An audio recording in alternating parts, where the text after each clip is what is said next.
They were shut down by the state, but 2 problem bars in Lorain are still causing problems for the city. After a push from police and city council, the state denied the liquor license renewals for Bootleggers and Luna. But now the bars are trying to get them back. Our Tara Molina learned that means police and city officials now have to travel to Columbus on city time.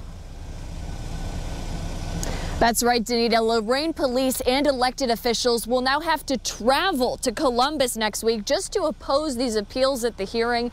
And that's after they spent more than a year shutting these 2 bars down.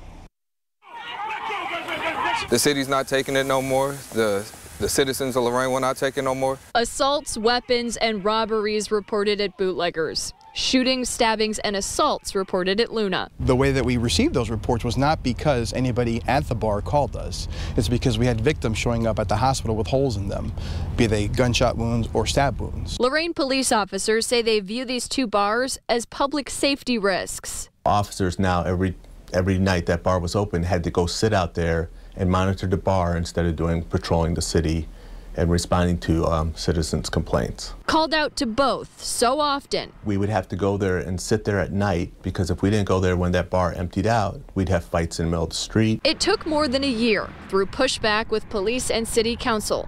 Both bars are closed now after the Ohio Division of Liquor Control denied both of their liquor license renewals, citing interference with public decency and a disregard for laws and regulations.